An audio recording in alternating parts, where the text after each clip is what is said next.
What's up, guys? BobbyFi here. I'm just waiting for Sheets to show up. Sheets may have some thoughts about the Preakness. I know he's out of town from Thursday through Sunday, so we'll figure that out. But I have no sweat. So any of you who have a sweat tonight, let me know.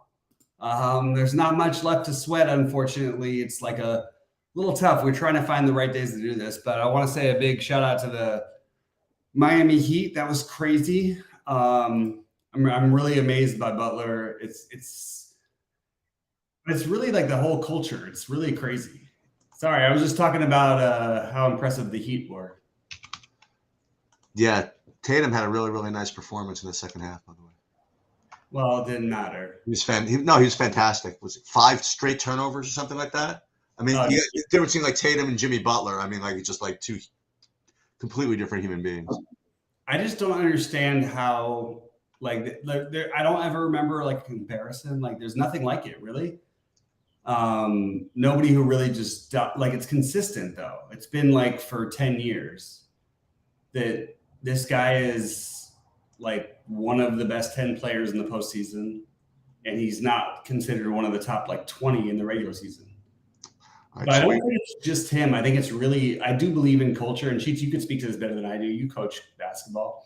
I think culture really matters. Like when it comes to NBA teams, especially, there is a difference in energy and like the way people play.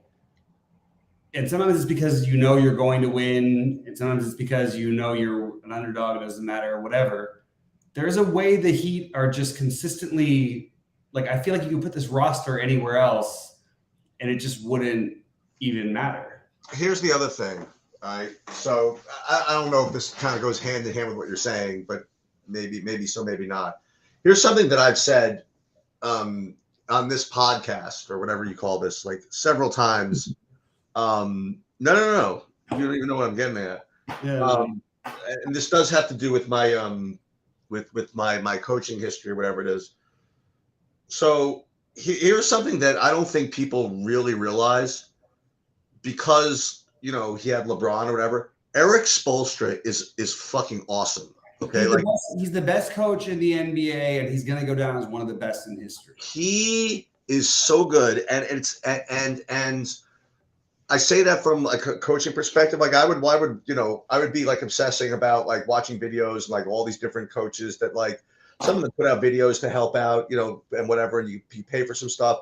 Dude, this guy knows like as much about basketball as anybody in the world. Okay, Yeah. Like this guy is so freaking good. And you think that he's like, yeah, LeBron, so he just kind of struts through life, like whatever it is. LeBron tried to get him fired like 10 times. The guy is insane. Okay, he knows X's and O's and basketball concepts above and beyond like most people. Okay, like the only other guy, well, I should say other guy, because obviously like Brad Stevens, people knows his stuff, whatever it is. But Erik Spoelstra, he's like really, I mean, legit good. I think he actually is. I mean, he and Popovich in recent history of the guy still coaching, and Popovich just got a gift to him. So now they're going to be contending again soon. But I do think Erik Spoelstra is, like, if there was one coach I had to pick and I had a team that I thought could win, I would pick him above everybody else. So I would like to say something about the baseball slate tonight. I would like to ignore. No. You have to embrace this. Okay, so I was actually great about them. We talked to our new friend, whatever his name was, Josh Grisham, whatever his name was, in the chat today. Yeah. And the key number was trying to get 27 from pitchers in like a terrible slate. So I would like to announce for the world that in the 888, my entire lineup had 23.5 points. I thought that I would announce that to everybody. So for those of you that are looking for 27 points out of a pitcher, I literally had 23.5 fantasy points of all 10 players in the lineup combined. Baseball can be rough. Yeah, and I would also like to clarify and say that anytime you get 27 points out of any pitcher at any price, you're totally happy with it, and you should move on. And if you lost, it's not because nobody ever lost because there's any pitcher scored 27 points. And by the way, Sheets, you would have won the low ball, so congrats on the low ball. Yep. You got the Listen, I did have a couple. Like I said, I did have a couple of Cubs lineups that made me only lose like 90% of my money for today. So that wasn't so bad. But let me pull up. Let's just pull up that, and then we're gonna focus on golf. So let's just pull up and see who the lucky ones were that got this right in the 888 and then the fadeaway. And we could probably go to the NBA showdown too. Yeah, so let's take a look at that. I had a shot in the 2-day, by the way, for a while here. Oh, so really? The guy who won the 888 won by 20 points, which is not surprising. Yeah, but it wasn't. But it wasn't from Boston. But it wasn't from Boston. I thought it'd be Boston. No, he got the Senga and he got the right Cubs.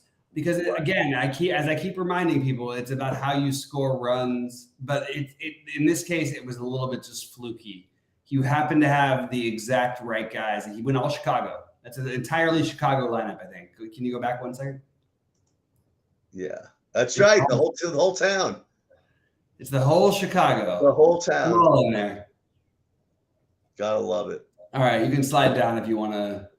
So let's look at some of the real lineups and see this. And I'm happy to talk through my lineups that failed. I felt fine about my process. This Morel thing, I'm telling you, I've seen this before. This is so crazy. But there was that kid, he came up, he hit 7 home runs in like 8 games in the minor leagues, so they brought him up. And then he hit 17 home runs in his first 30 major league games. Dominic Brown for the Phillies. And he was 28 years old. He wasn't a high-level prospect ever. And he was like 6'5". He was too tall. And he just hit 17 home runs in 30 days. And my whole thing was, hey, you can believe in hot streaks or not. I'm just going to bet on the same guy who keeps making me money. That was one of my early DFS. Hey, I won a bunch of tournaments in the first in 1 month, you know. Chris Bassett had a nice game. Chris Bassett, I loved my pitching combinations. Bassett had a nice game. I only ended up with 35% of Strider. It was such an obvious play. I was just like, okay, just in case he does anything but. Right. But if I had one lineup, he would have been in it. If I had 2 or 3, he would have been in one of those 2 or 3, even with 2 pitchers. That makes sense? Let's see who ended up winning this 2-game NBA. It was a tie. But not much of a tie, a 2-way tie. Let's figure out how this 2-way tie happened. Oh, that was last night. Yeah, 2-game slate. Oh, this is the 2-gamer. This is the 2 games. I didn't play the showdown. This was Caleb Martin was a good one, but like I'm still surprised. What's his name? Robert Williams had like 20 fantasy points in the first half. He ended up with 24. That's what happened. That's what he does. He's gonna get them all in like 5 minutes. Yeah. But then every now and then he has like 3 5 minutes. All right. So I have a flight tomorrow. Let's talk about the golf. For those of you that did not notice, I did update the projections for golf. I would like to again just emphasize what I'm doing in the big buy-in. I announced I was doing this, and I'm going to stick to it. I am going to be playing Bryson, and that's going to be that. And what that's going to allow me to do is it's going to allow me, for better or worse, to not give a crap about ownership for the rest of my lineup. So that's one thing. But I still think that I'm going to be kind of a pain in the ass about who I play. I actually think this is like the toughest for me. Oh, it's really hard. There's 2 guys who I'm just like looking at everything that I felt the most comfortable with, which are Neiman and Fleetwood. Mm-hmm. Everybody else feels very just like, and Rahm. But like Rahm, like you have to win you know what I mean? It's a tough thing when you get into that price range. But Neiman, Fleetwood, and Fitzpatrick you got it. Fitzpatrick was the next one for me. Dude, let me tell you. He's not in my 44. This is like such the freaking Sheets freaking. Be careful with Jason Day. I just want to say something about Jason Day. I decided to go on a big fade on Jason Day. he just got there. I understand he may have played the course before. They've changed it. It's very confusing when you're coming off a win and you just got there. I tried to limit my exposure from players from the previous tournament. That's my personal thing. I'm just gonna and Terrell Hatton, who I also love, it's not that I don't have exposure to them, but like this is to me a big deal. I think some other players are playing for this tournament. I like this. Dude, I'm telling you, these are I'm just gonna be shuffling these guys in that I like. So I'm not know exactly I'm gonna come out, but I'm just gonna keep flashing these guys, right? Like Homa. Homa to me is more of a far-fetched one. I love him, and he's an LA kid, and I hope he wins. And I think he is one of the better golfers, and the price seems too low. But that's true for almost everybody. Yeah. Burns, I feel like almost the same as Homa, but yeah, keep going. Burns. I do like Burns. Cam Young. I mean, like these are. Yeah, but like Burns versus Cam Young, for example, are like you're getting essentially the same expected outcome, and one guy's 1,000 cheaper. So Burns should have Cam Young. I actually like them. You got it right now. That I actually like them if you play them together, because I do think there are some like young guys who could, not blow away the field, but dominate or do very well, and they are two of them. The Bryce thing is hard for me to comprehend, but I still have a bunch of it. I don't really know why. I have no explanation for why I'm doing it. Me neither. But I'm doing it too. Me neither. But this is what I'm doing. I'm not playing the best guys. I'm not playing Scheffler. I'm not playing Rahm. I'm just not doing it. I like playing these dudes. You know what I mean? And I like playing 6 of them. Yeah. And that's just that's how I will always play these things, and that's where I'm going to end up. I could certainly do this. Like if I didn't want to play Cam Young, I could play Rahm and totally like play guys. I mean, like, yeah, I could play Chalk. Wyndham Clark is a tremendous play. You know what I mean? Yeah. Like you could play him. You could play Russell Henley. I could shuffle this around and play Neiman. I could certainly do that. And who knows? Maybe by the end of the day, I might Neiman and Mitchell, and then you've got a beautiful little lineup. Yeah. I actually think that actually is like, if I'm looking at this lineup, I'm going, if there's 2 other ways I can go, because I think Neiman can win this tournament. Yep. Really do. I'm not saying he's going to. I also think Mito can win. I just wonder though if like Mitchell is just kind of biting off more than he can chew in this type of tournament. So why not go to the guy who led this tournament by 9 strokes on Sunday? No, the Mito. Yeah, like the Mito. I'm into Mito, and I have way too much of the good night Raquel, as we call it. Yeah. Like the Mito and Neiman together. Yeah. But mostly it's been very good to me. That's been one of the better things, Yep. And listen, I made fun or whatever, but Im kind of fits a little bit. You know what I mean? No, I like him actually too. It's just a matter of whether it's just all the guys around him.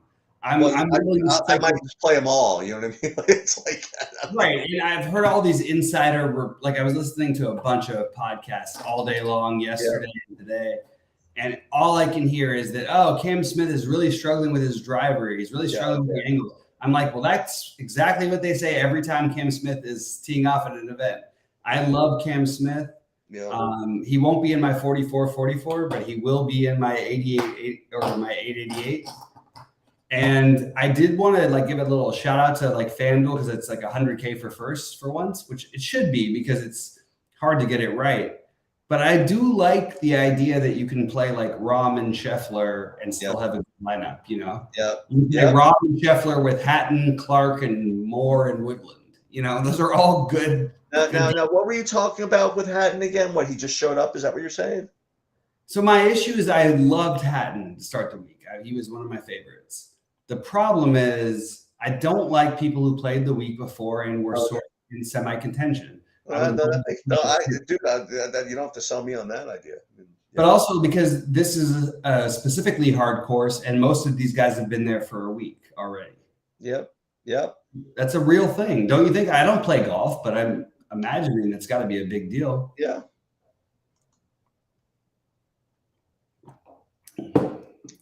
I happen to think the Cantlay is a solid play as well. I'm not playing him in the 444. I'm just not spending that much. Yeah. But I think he's solid enough. I think all those guys are solid. You know what I mean? I don't really need to play Finau, really. But it just seems weird, like 2 weeks ago on like a different course, but it was similar-ish enough that Xander somehow ended up like 3% owned and everybody else was popular. And now he's going to be like the chalk. I just don't really understand. I'm still trying to figure out that part of golf. I understand it with baseball, recency bias, winds blowing in. Maybe his fastball's got 2 miles an hour left, so everybody wants to think he's terrible. Maybe he just wants to pitch to more contact. Like, I understand all the other thoughts. I just don't understand it with golf, why people are so hell-bent on this guy is like, you need to play this person. I'll tell you this, man. These two $7,500 guys, Ricky Fowler and Wyndham Clark, are getting just pounded. I'm playing Ricky Fowler in my 44-44 right now. I'm thinking about it. You know what I mean? Like, these guys are getting pounded. And they're really dominating this range. I might, if I play this range in the 444, I might end up playing Henley just to be a pain in the ass. But you don't need to be like an extra. I just want to point. I don't need to be if I have Bryson. You know what I mean? I just don't. Yeah, like, and by the way, Bryson's highest ownership will be in the 44-44 of all of the other tournaments. You know what I'm saying? But it will be like 4%. Well, maybe not. It could go the other way. Every now and then I'm wrong. I think there's other smart people who think a little bit the way that you do. I don't think so. I think it's a terrible projection play, and I think that's what people are gonna. I think that in the 444, people are gonna. They're gonna be playing like all the Wyndham Clark. Here's why he's a terrible play. Because even if he plays well, do you really think often enough does he outperform Mito and Neiman? And Mito's cheaper. Neiman's more expensive. I think he like wins sometimes. That's the problem. But I think Neiman wins. I actually think that both those other guys win more of the time. I understand what you're saying. But I couldn't resist the fact that those other two guys are like elite and have proved it on really, really tough golf. Yeah, no, that's very true. Consistently. But like, and the one thing Bryce hasn't done is done that. But I am still playing him because I believe there is an angle he'll find. Yeah. See, look at it. You could play the do whatever I want. Yeah, you can do whatever you want, but you could also the Finau thing is hard for me to wrap my head around, but everybody, same thing, every tournament sheets, like he's always 20% owned. He usually makes the cut and finishes top 25. He's won 3 tournaments in his life. Like, I don't know, man. I'm having a hard time with it. Look at this price range too. You get to pay up for everything. See, this is where I probably would use one of those guys. Yeah, either Hatton or Burns. Right. I love Tom Kim also. The problem is he played last week. I swear, if he didn't play last week, I'd be so in on Tom Kim. Right now, he's in my 44 to be honest, because he hits the ball straight and far consistently. Yes, he does. And that's all you need. And he's 20 years old. Like, and there's going to be wind and there's going to be things. And he does, like, I don't know. I'm struggling with that one. Neiman versus Fleetwood's a fun conversation, huh? No, because I just play them together. Play them both. Yeah, that's it. You don't want any piece of it. Every now and then I'll throw a Corey Connors, and then I'll make sure to throw a Corey Connors on the other side, just in case, Right. Or you get the 8100 of who's 8100? There's somebody there I liked. Oh no, I don't like Sahith. I like Burns, or you move up to Lowry or Fitz. I really like Fitzpatrick for what it's worth. Yeah. But it's weird because you have to like train your eyes. But like if we're already off the chalk, why do we need to think that way? And that's what I can't get around golf. Like I get my early ideas and I'm like, there's no way I'm playing a guy who's fucking 30% owned or 25% owned or whatever. Fitzpatrick is going to be in the high buy-ins, 100%. He's going to be 20 plus. I mean, you got Hatton right there. I mean, They're gonna play Fitz ahead of Hatton. You think so? I really would be surprised. That's why it makes like guys like Hideki and Homa such good plays. Yep. Yeah, you love the Hideki at 2%. Like I'm not actually playing. I'm playing him like 8%, but like I'm not actually like. It just seems dumb to me, you know. I feel like he gets like the least respect of any great golfer. And before when he won the Master Sheets, you know what his ownership was in the big buy-in? What? 0.42% In the for the million that week. So he was 2 people played him.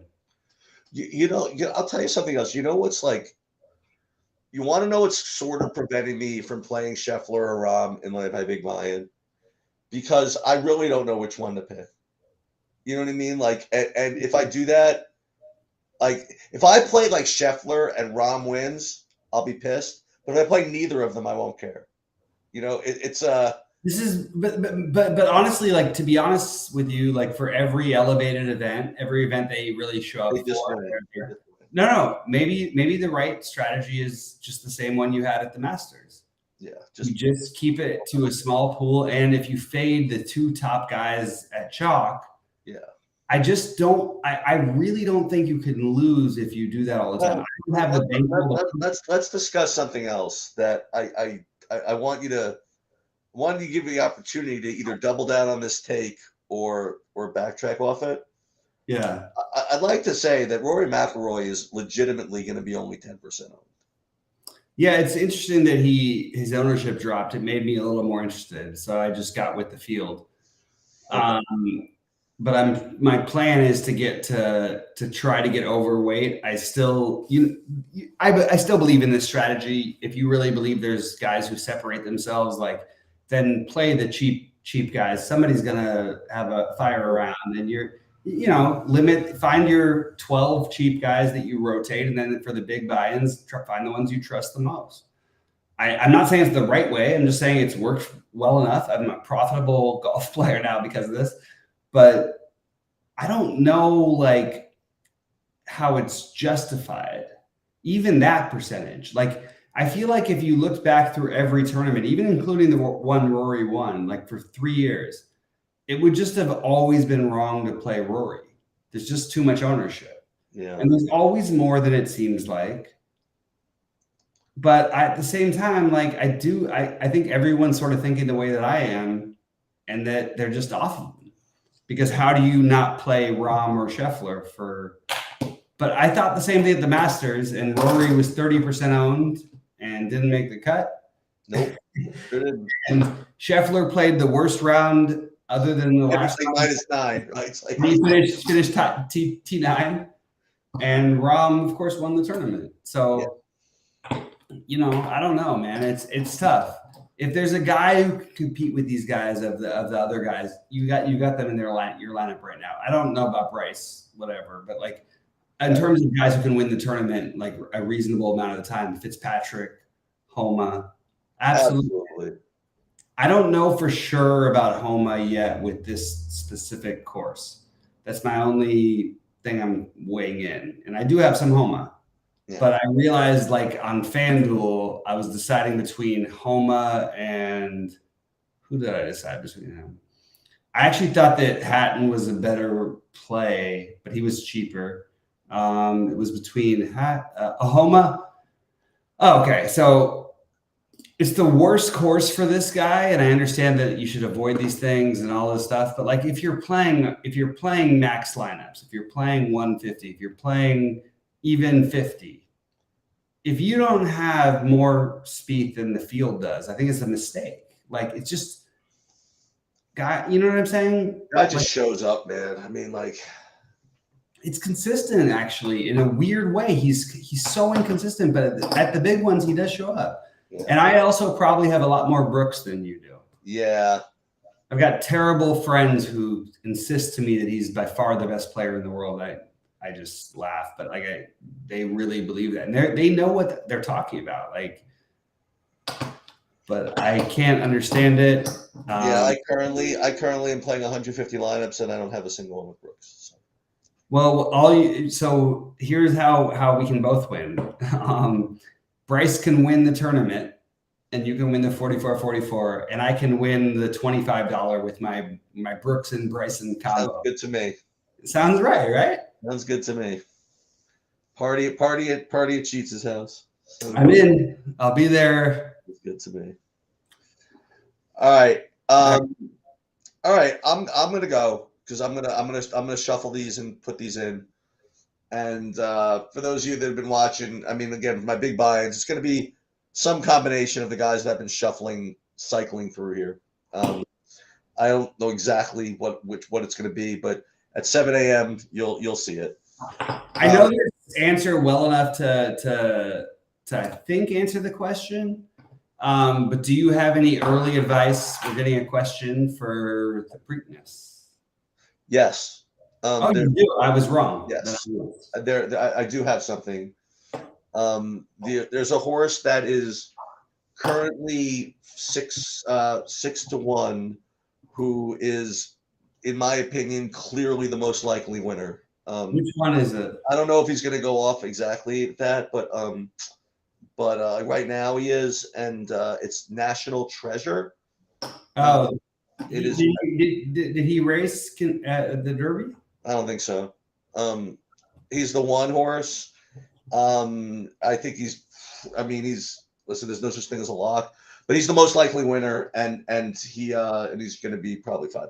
So, for me, that's not. I mean, I don't. It's not like the biggest value in the world. You want to know the truth, because there's not that much else in the race that you can bet. But if you ask me, for a Preakness bet, I think that he's clearly the most likely winner, and he's probably going to be the third choice. So there is that. I love that, and I wish he was lower odds because I want to make a bet right now. Anyway, Sheets, thanks, man, for coming and hanging out. I hope you have a great trip. You're going to Florida, right? Yep. All right. Well, have a great time down there. And I'll update everybody on the MMA when I have that lineup set also. All right. And remember, I'm coming to visit this summer. So, dude, 100%. All right. I'm in. All right, later. All right, guys. Good luck. Have a good night.